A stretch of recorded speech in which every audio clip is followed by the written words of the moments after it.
सर्पिनी काल के आदि तीर्थंकर थे भगवान आदिनाथ अर्थात प्रभु ऋषभदेव। उनकी माता मरुदेवी और पिता महाराजा नाभि थे। महाराजा नाभि तक युगलिक का काल था। एक युगल के एक युगल पैदा होते थे। युवा होकर वे ही पति पत्नी के रूप में जीवन बिताते हुए एक युगल को जन्म देते थे। उनकी जीवन यात्रा कल्पवृक्ष के आधार पर चलती थी, लेकिन ऋषभ के जन्म के साथ कल्पवृक्ष से चलने वाली जीवन यात्रा में परिवर्तन होने लगा। ऋषभ ने जनता को असी मसी और कृषि कर्म सिखाया। समाज में नई रीति रिवाजों का प्रचलन कर सामाजिक व्यवस्थाएं स्थापित की। विवाह पद्धति का प्रारंभ किया गया।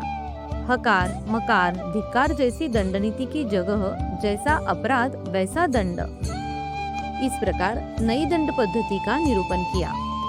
स्त्रियों के लिए 64 एवं पुरुषों के लिए 72 कलाओं का ज्ञान सुलभ करवाया।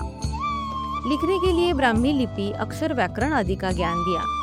उचित समय पर ऋषभ का विवाह सुमंगला एवं सुनंदा के साथ शकेंद्र ने विधि विधान पूर्वक संपन्न करवाया।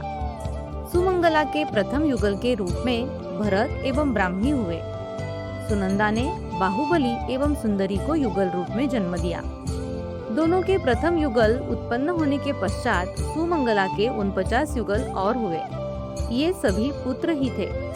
इसी प्रकार सुमंगला ने 99 पुत्रों एवं एक पुत्री को तथा सुनंदा ने एक युगलिक पुत्र पुत्री को जन्म दिया। प्रभु के प्रथम पुत्र भरत चक्रवर्ती बने। 98 पुत्रों ने संयम ग्रहण किया। बाहुबली बल रूप आदि में भरत से भी श्रेष्ठ थे। भरत चक्रवर्ती ने संयम लेने से पहले ही केवल ज्ञान प्राप्त किया। शेष 99 पुत्रों ने पहले संयम अंगीकार किया, फिर केवली बने। भरत और बाहुबली को छोड़कर शेष 98 भाइयों के संयम ग्रहण करने का निमित्त क्या था? वह निमित्त था भरत का चक्रवर्ती बनने का प्रयत्न। चक्रवर्ती बनने से पूर्व 6 खंड का अधिपति बनना पड़ता है। 6 ही खंडों के समस्त राजा महाराजाओं को जीतना पड़ता है। भरत ने सभी राजा महाराजाओं को जीत लिया, पर उनके 99 भाइयों को जीतना शेष था। इसीलिए चक्र रत्न नगर में प्रवेश नहीं कर रहा था। भरत ने विचार किया और अपने 98 सहोदरों के पास संदेश भेज दिया कि मेरी अधीनता स्वीकार करो और सुखपूर्वक राज्य का भोग करो। सभी सहोदर एकत्रित हुए, विचार करने लगे, हमें यह राज्य तो पूज्य पिताजी ने प्रदान किया है, फिर भाई भरत कौन होता है हमें अपनी अधीनता में रखने वाला? उन्हें तो प्रभु ने अयोध्या का राज्य दिया है, वे भोगे अपने राज्य को।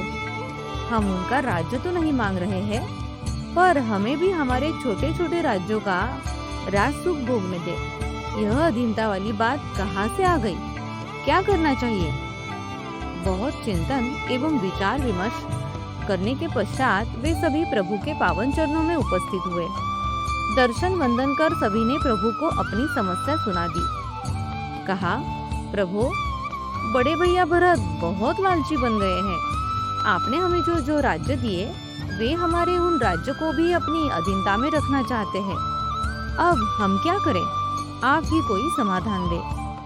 प्रभु ने कहा, जो राज्य अभी तुम लोगों के पास है वे मैंने दिए हैं, यह ठीक है, पर अब मैं तुम सभी से कहता हूँ कि तुम्हें कौन सा राज्य चाहिए, स्थायी या अस्थायी?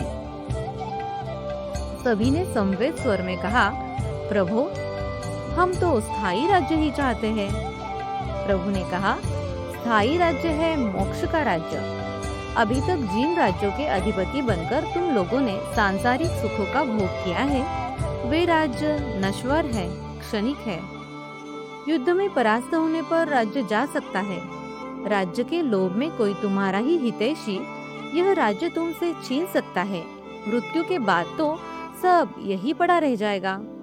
केवल मोक्ष का राज्य ही ऐसा राज्य है जो नित्य है, शाश्वत है, न उसे कोई छीन सकता है, न एक बार प्राप्त करने पर वह किसी अन्य के पास जा सकता है। सदा सदा के लिए वह तुम्हारा ही बन जाएगा। वे सभी रुजु हृदय थे। प्रभु का उपदेश उनके भीतर में उतर गया। उन सभी ने वही प्रभु के निकट संयम अंगीकार कर लिया। उत्कृष्ट साधना कर वे सभी केवली बने तथा मुक्ति को प्राप्त हुए। प्रभु के परिवार की पुण्यवानी ऐसी थी कि उस परिवार में जन्मे हुए जीव सभी उसी बहू में मोक्ष गए।